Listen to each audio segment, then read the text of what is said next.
नमस्कार. 2 दिवसापूर्वी धाराशिव जिल्ह्यामध्ये 2 वेगवेगळ्या ठिकाणी मन हेलावून टाकणाऱ्या घटना घडल्या होत्या. त्यामध्ये रुई ढोकी शिवारात एक जळालेल्या अर्धावस्थेत महिला सापडली होती. तर त्या महिलेचे नातेवाईक आहेत आपल्यासोबत. ढोकी पोलीस स्टेशन येथे उभा आहेत आपण. या एरियामध्येच येतं ते. म्हणजे आता ॲक्च्युली काय झालं आहे ती मी परिस्थिती माझ्या डोळ्यानं पाहिली, त्यामुळे माझं मन थोडंसं हे झालं आहे. तर आपण याच्याशी चर्चा करूयात. काय सांगाल, कुठून आले आपण? मी पिंपरी चिंचवड वाकड या ठिकाणाहून आलेलो आहे. बरं, ती महिला आपली कोण होती? ती माझी भाऊजाई होती, माझी मावशी आहे ही, आणि हा माझा मावस भाऊ आहे, याची ती वाईफ होती. अच्छा, म्हणजे तुमची मिसेस होती का? बरं.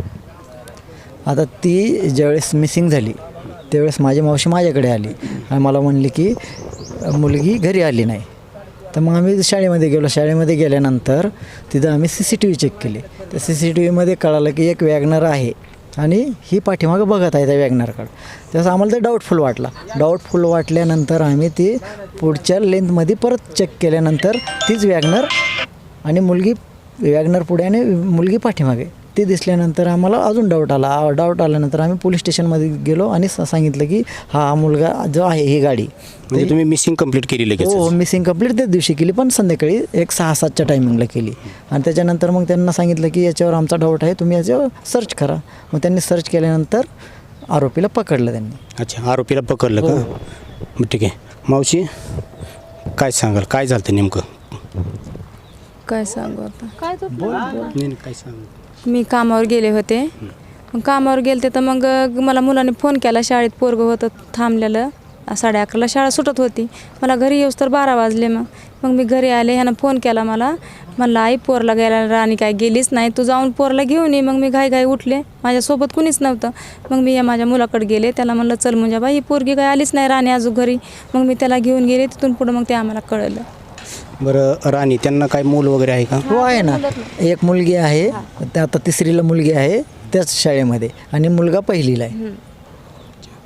तर आपली शासनाकडे काय मागणी आता?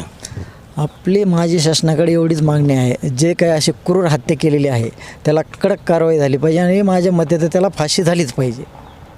त्याच्याशिवाय तिच्या आत्म्याला शांती मिळणारच नाही. तर आपण पाहिलं की पुण्यामध्ये घटना घडते, त्याचे CCTV फुटेज सापडले. त्या महिलेला एक लहान मुलगी आहे, एक लहान मूल आहे, आणि हे असे कृत्य राक्षसी वृत्तीचे घडायला लागले आहेत महाराष्ट्रात. पुरोगामी महाराष्ट्र, साधू संतांचा महाराष्ट्र. पण याच महाराष्ट्रात रोज दिवसेंदिवस हत्या वाढत चालल्या आहेत, बलात्कार वाढत चाललेले आहेत, खून मर्डर व्हायला लागलेले आहेत. आणि एवढं निष्कृष्ट कृत्य केलं आहे त्या माणसानं की त्या महिलेला अक्षरशः जाळण्याचा प्रयत्न केला आहे. तर या अशा आरोपीला शासनाने कडक कारवाई करायला पाहिजे, की त्याला फाशी द्यायला पाहिजे. आणि हे असे कृत्य पुन्हा भविष्यात कुणी करणार नाही. कारण काय झाले, कायद्याचा लोकांवर नियंत्रण राहिलेलं नाही. लोक असं बेसावधगिरी आणि माजल्यागत हे झाले आहेत. तर यांच्यावर कठोर शासन व्हायला पाहिजे. धन्यवाद.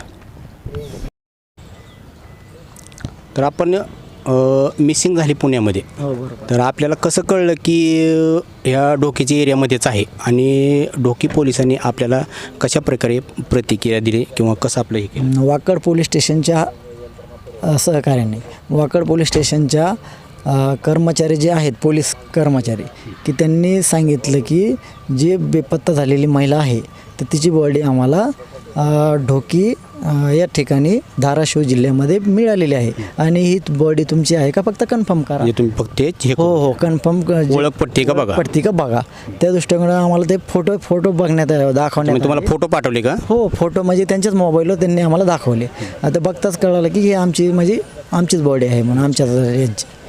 त्याच्यानंतर मग आम्ही इथं सकाळी 4:30ला इथं आलो. अच्छा, म्हणजे ढोकी पोलीस स्टेशनला आलो. त्याच्यानंतर इथं आलेलं आम्हाला भरपूर पोलीस सहकार्य इथून भरपूर मिळालं, आणि त्यांच्याकडून आम्हाला खूप मदत झाली. आणि त्यांनी एवढं आम्हाला सहकार्य केलं, ते एवढं म्हणले की याला आम्ही लाईफ लावणार, म्हणजे लाईफच लावणार. त्यांच्या दोन्ही पोलीस स्टेशनचे आमच्याकडून तत्परतेने एकदम त्यांचा धन्यवाद. आणि तर यांना वाकड पोलीस स्टेशनमध्ये यांनी मिसिंग कंप्लीट केली होती. मिसिंग कंप्लीट केल्यानंतर ढोकी पोलीस स्टेशनच्या हद्दीमध्ये बॉडी सापडली. बॉडी सापडल्यानंतर ढोकी पोलीस स्टेशनचं कॉम्बिनेशनमध्ये यांना ती बॉडी तिथं आहे म्हणून कळलं. इथं आल्यानंतर यांना ढोकी पोलीस स्टेशनने खूप चांगल्या प्रकारचा प्रतिसाद दिलेला आहे व त्यांचं सगळं व्यवस्थित केलेलं आहे. ठीक आहे, धन्यवाद.